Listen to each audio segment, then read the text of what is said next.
What's going on, guys? Welcome to We Got a Problem.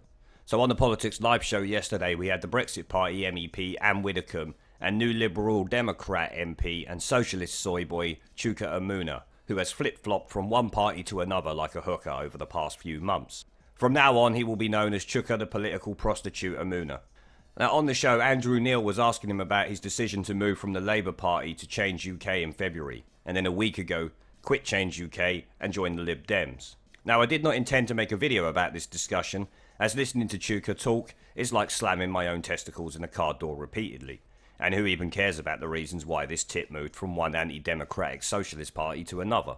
But he gave us a few gems before the soy boy destroyer Anne Widdecombe calls out the pointlessness of Change UK, calling out the fact that some parties don't want democracy, and the Brexit Party's general election policies. So I thought I would go over it. Let's take a look. For quite a while you stayed in a party. Yes. For over half an hour. I thought you might put it this way. Who will you be backing to be your leader? I'm not backing either of the two excellent candidates in the contest. No, well, as it happens, I've joined after the freeze date, the point at which you have to have been a member in order to be able to vote. And I kind of thought, given I joined the party a week ago today, it'd be a bit untoward to start coming in and dictating. But you're already the Treasury spokesman. Well, I wasn't expecting that. I wasn't expecting to be asked to do that. But look, surely the Lib Dem Treasury spokesman must have a view on who your next leader should be. As it happens, I don't. And I will work with whoever wins the contest. Well, of course, I think they're both great candidates. Unless you leave and make it 4. Obviously, you're going to have to work with whoever the leader is. I won't be doing that. You must have a view, whether it's, I think it's Joe Swinson and Ed Davey. Help me out, these are the two candidates. You see, the old brain's not quite gone yet. I'm not endorsing. Which one has more appeal for you? I'm not endorsing either. And actually, have they asked you? No, they haven't actually. And a large part of the reason that I joined the Liberal Democrats, other than the fact that obviously I'm a social democrat with liberal values, which are Liberal Democrat values, was because of Vince Cable, who I got to know very well when I was shadowing him in opposition. I was quite critical at the time of many of the things you were, and don't worry. I've got all that here. Don't you worry. He's a friend of I'm sure you have. Yeah. I'm sure. I'm waiting for the tweets to be brought up. Well, we got one here, but this is the third political party in, as I say, almost as many months. Yeah. Your constituents must be a little bit confused by all this. They've got proper jobs. It's quite hard for them to keep track with which party you're in.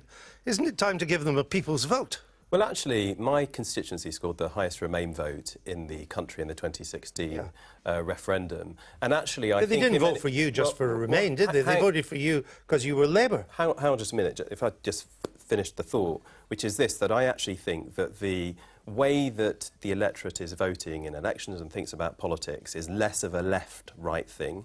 I think it is more of an open-close thing. Now, my constituents are very open-minded. They're very internationalist. And a large part give them the vote?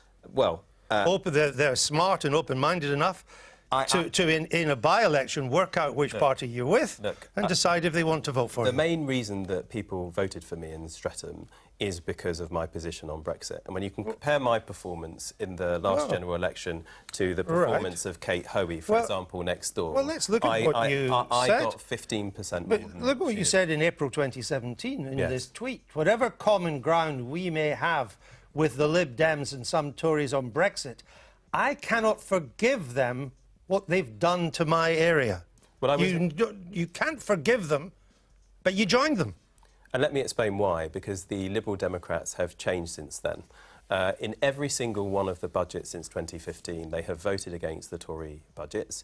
They stood on a 2017 anti-austerity manifesto and voted in accordance with that manifesto since. For example, arguing for the reversal of cuts to housing benefit and universal credit. And if your concern is to end austerity, as it is mine, the best way of doing that is to ensure that we stay in the European Union. You cannot leave the European Union and end austerity. Right, and I know that's your view. What the two main parties are seeking to do. Have you forgiven them? I wouldn't quite put it like that.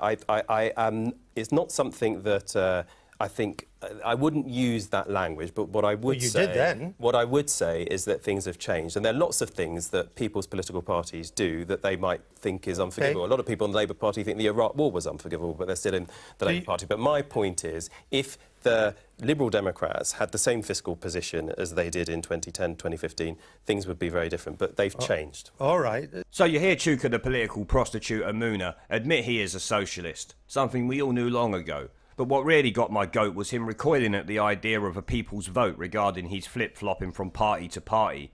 Rightly, Andrew Neil is calling out the fact that a by-election should be called for the people to vote, as in the last election, the voters who gave him his seat voted for Labour, not just him. His response is pathetic, as you would expect. Because his constituency voted Remain does not mean they voted Liberal Democrat. They voted for you as a Labour Party MP, not a Change UK MP or the Lib Dem MP you are now. It amazes me he wants a people's vote on Brexit, even though the Remain side lost in 2016 people's vote. But you're not interested in giving the people a democratic vote in a by-election, when it could mean you're losing your seat. Bit of a hypocrite, ain't you, mate? You are definitely in contention to be nominated for Shitweasel of the Week with this performance. Now let's check out Anne Widdecombe's response to joining the Brexit Party when she is pushed on the same question that Chuka was. Anne Widdecombe, do you have some sympathy with Chuka Umunna's position, given that you've changed parties too? Well, I changed once. I haven't changed twice in a matter of months. Oh, give it time. No, that won't happen. Early days. That won't happen. Really? And I never did understand why Chuka and indeed the other MPs joined this extraordinary party called Change UK in the first place, because it never did differ from the Lib Dems, did it?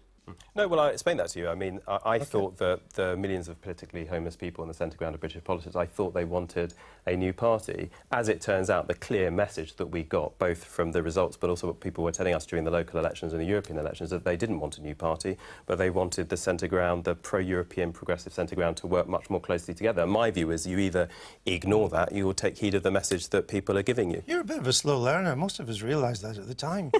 Well, I'm just being honest. I think a lot of people... I'm glad you've caught up. A lot of people, actually, in and around the Liberal Democrats, also were questioning whether they would be the main centre ground party in the next general election. It's very clear that they will be now. Brexit business has changed everything, other than... I think so. Other than a common desire to get out of the EU, even with no deal, if that's what it takes. Absolutely. What else do you have in common with your fellow MEPs in Brussels and the Brexit Party? First of all, as you rightly say, you know, our aim, our main aim... Right. So I've given you that. No, just a minute, I'm going to finish. Our main aim is to leave the EU, and this is where I wanted to finish, cleanly and decisively, and on WTO terms, and then we can negotiate a trade deal after that. Now, that was a distinctive position, and I'm very glad that when we went into the European elections, that was the only position we did have, because there was no other reason for anybody to vote for us, and they voted in droves, and we topped the polls. So I would say... And I know all that. If you're talking what I'm saying is, what else do you have in common? New parties can't succeed, our new party has succeeded big time. So let me try and see if I can get... Sure. If I can succeed in getting you to answer the question. Yes. Which is, what else do you have in common?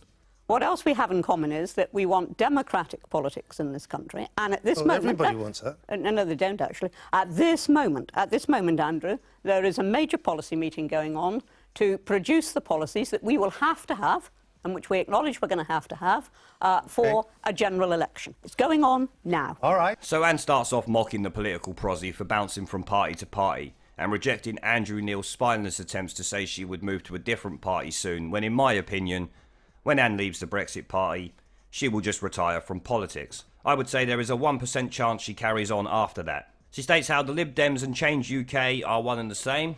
My bet is the MPs who started Change UK had delusions of grandeur and thought they should be the top dogs in the Lib Dems.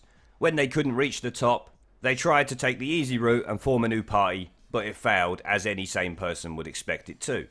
The Brexit Party succeeded because no party was ready to stand up for the democratic process and demand Brexit, which lit a fire under the Tories' arses, bringing about the situation we have now. Anne goes on to state how she wants the UK to leave the EU cleanly and decisively on WTO terms and then make a deal, which is of course a sensible thing to do. She has a much better stance on this than Nigel Farage, in my opinion. She's a lot more straightforward in every way. Anne wants no deal. Leave, then make a deal on equal terms. You know, common sense when negotiating, if they don't want to give you what you want in the first place.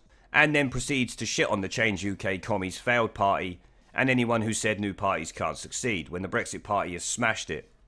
We then come to my favourite bit of the whole discussion. When pushed on what other things besides Brexit her Brexit Party members have in common, she states first and foremost, democratic politics. To which you hear Andrew respond, everyone wants that. With Anne quickly shutting down that complete nonsense as the MP sitting next to her has been an MP for three parties that do not want democratic politics. They want communist politics. Anne finishes up telling Andrew that the Brexit Party are making their policies now for the general election, which I will actually be interested in looking over once they're done. So that's going to be the end of the video, guys. Let me know what you think down in the comments section below. Leave a like and share as it helps the channel a lot, and I will see you all in the next video.